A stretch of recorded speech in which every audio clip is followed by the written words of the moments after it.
Hey people, welcome to the Run Test. It's Kieran here, and in this video Nick and myself are going to be telling you whether we think the North Face Vectiv Pro is a winning trail shoe. Watch on to find out.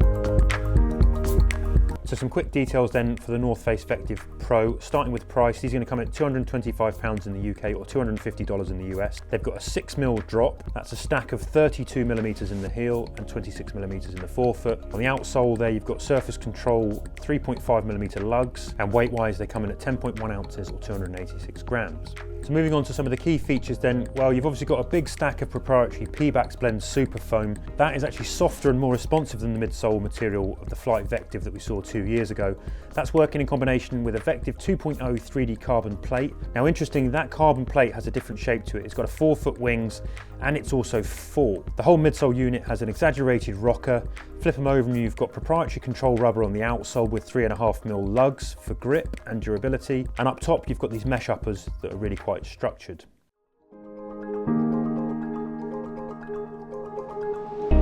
So I've had some problems with the fit of the Summit Vectiv Pro. It does fit me well on length in my normal size. I go true to size in it. I've got a good hold around the heel, but I have had some rubbing on my right foot on the inside of the foot there where the carbon wing is placed to add that stability. Like, it just, on every single run I've had rubbing in that exact spot on my foot, which is just on the joint there and just behind the toes. And it's not really been very bad, but it's been noticeable and it's built up over the run. And I've ended up kind of capping my runs at around an hour in the shoe as a result. Like, potentially tape it up and get around it that way. But yeah, it is a bit of a problem for the shoe. Obviously, as a shoe that's built to go very, very long in, that to be getting rubbing quite early on every single run. It doesn't happen on my left side, so it's probably not a problem that's going to affect every runner, but something to look out for because that is obviously going to massively diminish your enjoyment of the shoe built for long runs. Fit for me then, I ran in a UK 8.5 and I would be recommending going true to size in the shoe. I found them plenty roomy in the toe box. I had good hold in the heel, good lockdown across the top of the foot.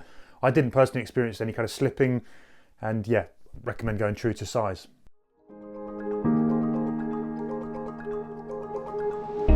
So my running experience with the Summit Vectiv Pro, it's been a little bit of a mixed bag. It's fair to say that I'm not the runner this shoe is targeted at. Like, my trail runs are nearly all on soft ground in the forest around near me, and I've been using it in the UK winter as well. And I don't go out to ultra marathon distance myself, so most of my runs will be fairly relaxed, short runs, about an hour or so, and sometimes I'll take the pace up a bit on those runs, but I'm not really going out cruising for days and days and days on the trails. So those caveats in mind, there have been some runs where the shoe has worked for me and others where it hasn't really. Like, I started with a couple of progression runs on the trails where I was moving from easy to steady pace, and it felt quite nice at those easy paces. But when I did purposely go and try and up the pace, running it around 340 a k, something like that, it just felt a bit big and cumbersome, and I lost the kind of link I had with the rocker at easy paces where I did feel like a cruise along and I was getting the roll through from it. I didn't really get that so much at faster paces, and I didn't feel like I was getting a lot from the plate either. It's not the most noticeable thing, doesn't provide a lot of punch like you might expect from road shoes or anything like that. And yeah, it was okay. It just felt a little bit laboured running at faster paces in the shoe. Then runs I've done since have all been at completely easy paces, and I've enjoyed it a lot more for that. So just going out, running at a nice relaxed pace, it's the kind of shoe where you will see the benefits of the plate and the foam in the midsole, in that you're running at a slightly faster pace than your perceived effort level might suggest you're running at. So when I was on those easy runs, generally going on feel or sometimes looking at my heart rate, pace is always a little bit harder than I expected, and it does help you kind of ease up hills nicely and roll down them smoothly. Which is a good attributes to have, obviously, in a shoe that is built for those longer distances when you're going to be going at an easy pace, but it's nice to have something that just seems to help take a little bit of the effort away from your legs and protect the legs very well. The midsole actually is quite interesting because I was expecting it to feel softer than it does. Like, it's a trail shoe, so you're never going to have it be really, really soft and anything like that because it would be unstable, but it's not that bouncy or soft or propulsive to me. Like, it feels fairly dull underfoot. Like, it's a nice foam. It's certainly comfortable. I think it's going to protect the legs really well, and all the comfort is there as long as you don't get that rubbing, but it's just not giving a huge amount of bounce back. The upside of it is that it is a really stable shoe. Like, I've gone on some narrow single track and jig-jagged around in it, and I do think it's a really well-balanced shoe, and the way the plate works underfoot is quite flexible. It allows you that little bit of flexibility on uneven ground, providing a stable platform. So that was a little bit surprising, because it does feel like quite a big shoe at times. It is quite nimble, but then what also is surprising is that when you do hit more runnable sections, nice flat open trails, just don't get quite as much punch from it as I might expect. Like, if you were looking to pick up the pace in those kind of stages of a trail race, don't think it works that well. It really does settle in nicely into a nice cruising pace, and if you're on long runs and you're cruising and you just start to up the pace a little bit gradually, then it works well for that. But going out and running hard with intent, it's just, I found it a little bit of a big shoe for that, and a little bit heavy and just not quite as punchy as I was expecting. You know, again, that's based on my usage as someone who's not really looking at ultramarathon distances and would be racing over shorter distances on the trails. In terms of grip, I haven't had massive problems with the shoe, even when using it on soft ground, but it is certainly built for hard ground in particular. When I took it on some really muddy, grassy sections and that kind of thing, you're going to slip around a bit. These lugs, they're quite shallow, they're widely spaced, they're built for harder surfaces. It makes it quite comfortable on the road as well. But it's not a shoe that I'd be eyeing up a steep grassy descent with excitement in. It just feels like you're going to have to be quite careful on that kind of ground. But it does grip very well on harder surfaces, even when they're very wet. And you know, on flatter ground, if it gets a bit soft and boggy, you're not going to fall over instantly. But yeah, if you're looking at shoes for like the UK winter, it's not really what it's built for. It is much more lined up for those harder grounds like mountain terrains, things like that, when it is, I think, going to be pretty effective in finding reliable grip. So for my run test, I've done about 60 kilometers in this shoe on a mixture of terrain. I've done it mostly, it's kind of slower paces, your sort of ultra trail style paces, so nothing too fast, though I have done some sections where I've pushed up the paces to check how they are at faster speeds as well. My longest run in this was about an hour and a half to 2 hours, and I've also taken them down to the West Country coastline, where I've done some more technical, kind of steep and more difficult, tricky kind of coastal trails in them as well. Now overall, I really like this shoe. Step-in comfort was great from the off. I feel like they belong on your feet the minute you put them on. And yeah, comfortable. I think they feel really energetic, lively as trail shoes go. That's something they've got in their favour, but without being overbaked, overcooked. They're not too aggressive in terms of that kind of spring that you're going to get back from the midsole foam. Now, speaking about the midsole foam, I found these to be really kind of well balanced. I think there's a softness and a sort of slight spring to them that's not too much. I think that kind of P-Bax blend just kind of returns just at the right time. It doesn't give too much kind of wobble on the trails. You obviously want good stability when you're talking about trails. So balancing that kind of, that energy and that kind of stability is a key thing when it comes to trail shoes. And I think these pull this off really well. Plate adds a little bit of stiffness as well without being overdone. And so overall, what I think you've got is an energy here that's not too aggressive, and there's just enough to give you that kind of helping hand to kind of fight the fatigue that you would need. And particularly when you're talking about going kind of longer distances, ultra distances, this shoe is something that I think is going to do really quite well. Again, at those easier kind of ultra paces, I feel like that rocker, you know, you've got quite a big pronounced rocker on this shoe. I think that really kind of helps with you sort of rolling through and just give you that feeling like you're clipping along, I guess, with a little less effort. If you're kind of grinding out the miles deep into an ultra where you just know you've got to get to the next aid station and you're on pretty kind of firm, even terrain, this is where these shoes really come into their own, and that rocker really helps. You know, it's just sort of almost like an effortless motion, which I really enjoyed. You know, in many ways, I think this shoe is exactly what you need on that kind of flatter, firmer, longer ultra run. Now, one thing I know that a lot of other people have spoken about is getting a bit of pressure from that carbon plate, from the wings of the carbon plate, particularly on the ups and the downs. I didn't experience any of that at all on any of the terrain that I ran, so I can't really speak to that. And you know, without having that, I understand why people that would put you off a shoe straight away. You can't afford to have that deep into a run, something giving you a hot spot and a pressure point. You've got to have these things running kind of nice and clean. And when it comes to the kind of type of run that I would use these for, I think they really excel on gravel, compacted trails, anything that's kind of firm and a bit flatter. And it's not kind of, there's not so much debris, you're not kind of picking your way through lots of sort of narrow steps where you've got to do tree roots and rocks, and you've got like narrow paths where you've got to very delicately place your feet. That's where these shoes, you know, you can run kind of almost open, groomed trails. That's what these shoes are really good for. Ups and downs, I would say, you know, they sort of cope really nicely on the downs. I think they give you a little bit of extra on the ups. It's when you get into things that are a little bit more technical, a little bit more tricky, and you're going to have to do a little bit more picking, that these have a bit of a problem. And my main problem with them, not just because perhaps they're not the most stable, but the other thing is just they've got quite a wide platform, particularly kind of at the heel. And sometimes you can feel like maybe there's not enough room, and that kind of width means that, you know, they're much wider than some other trail shoes, that it can get caught on things when you're trying to lift your foot, and there's a lot more potential here for clipping.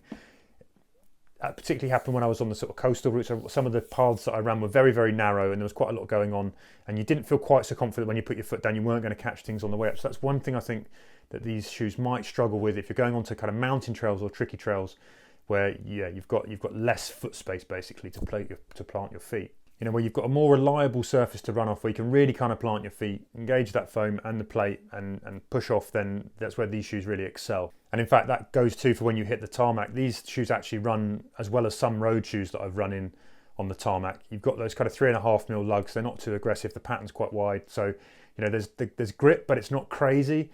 And yeah, the comfort on roads is right up there. Speaking of the grip, for me, with what I did, I thought it was mainly okay. I did have some wet conditions on the coastal paths where it was kind of steep grassy, but some kind of sloppy mud where, yeah, those lugs, they're not going to do enough for you when it gets really wet or really wet grass, those kind of things. You didn't feel quite so confident placing your foot that these were going to do what they needed to do. And for those kind of conditions, you're probably going to want deeper lugs and a more aggressive lug pattern. But what they're doing here, I guess, is really sort of balancing that so that when you're running on sections where you don't want the grip to be sort of sticking you to the ground, again on those firmer trails, again sort of maybe those kind of road sections you might be doing when you come through a village, then these work really nicely, you know. So again, this is about how you're going to use this shoe and what you might use it for. It's not going to save you when things get a bit wild. It's going to be good when things are more kind of tame and you don't want that grip. You want to be able to kind of roll through. That's where that grip's going to work best. I think the last thing I really wanted to say is just about the kind of overall comfort. It's almost got like a Nike sort of padding into the heel here, which I was a bit worried about. With it, and it's also got quite a high kind of heel collar. I was a bit worried about how that might tap onto the bottom of the base of the Achilles. But actually it holds the foot really nicely. And there's padding that sort of goes around. It's not overdone. It's quite well balanced. And yeah, I was really sort of kind of happy with that. I think, you know, you've got the mesh. It's pretty breathable here. It's quite open though. There's a lot of dust will come in off the trails and these if you're running in particularly kind of dusty conditions because you've got that kind of open top. Flip side of that is that it's quite breathable. And again, also if dust can get in, water gets in quite quickly.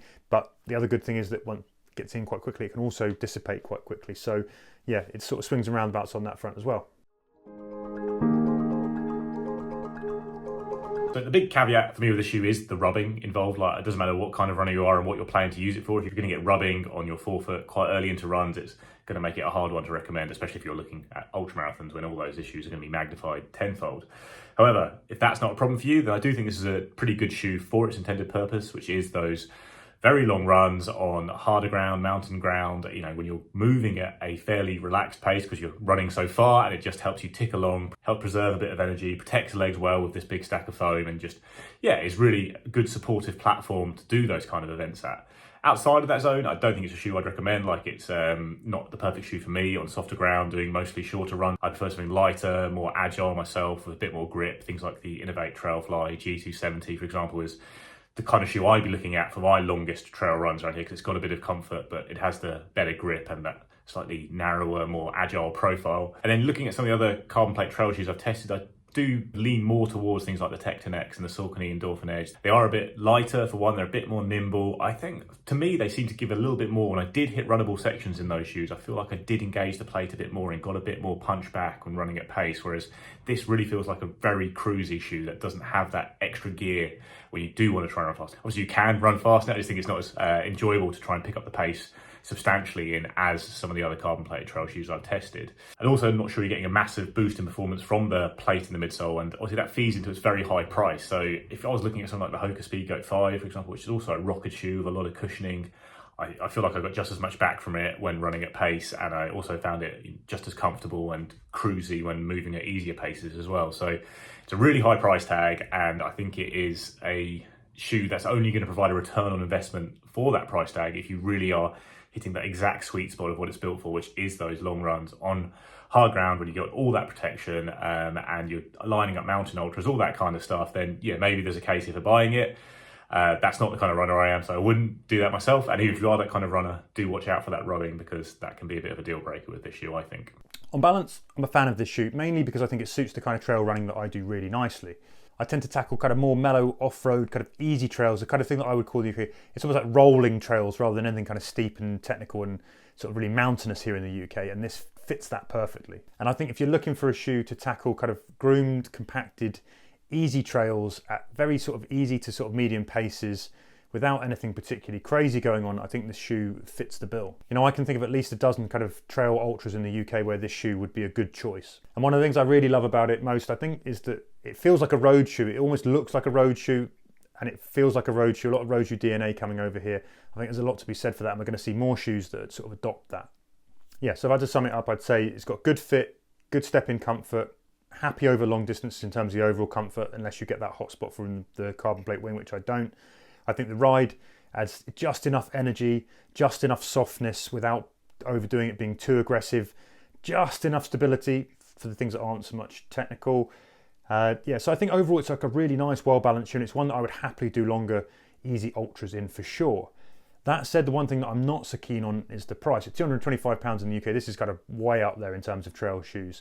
And I'm not entirely sure it's worth the premium. You know, I think there are shoes out there that can do an equally good job that are much more affordable. Things like the Innovate Trailfly G270. I also think the Hoka Tecton X2 is a good solid shoe. And of course, if you're one of those unlucky runners who gets the hotspots from the carbon plate, that's going to make this complete write-off from the word go. But overall, I think the Summit Vectiv Pro is a really good shoe. I think it's a really exciting shoe. I think it does a lot of what I would want in a trail ultra shoe. And I think North Face have done something really good here. I think they've moved it on a bit. It's definitely moved on from the old Vectivs. And yeah, I think what they're doing is pretty exciting in terms of how they're looking at trail shoes and trying to bring something new to it. So yeah, I'm really looking forward to seeing where they go with this in the future as well. For now, solid, good shoe. Wish it was a bit cheaper as ever. But yeah, one that's good if you're doing a rolling ultra on fairly kind of stable, firm, reliable ground. Worth looking at. So there you have it. That has been our review of the North Face Summit Vectiv Pro.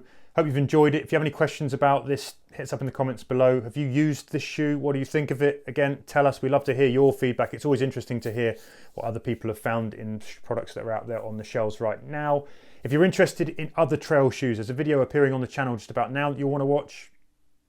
Otherwise, it's been a pleasure to speak to you, and we hope to see you again soon on the Run Testers. Happy running. No matter what you're doing, get out there, go smash it. Let us know what you're up to.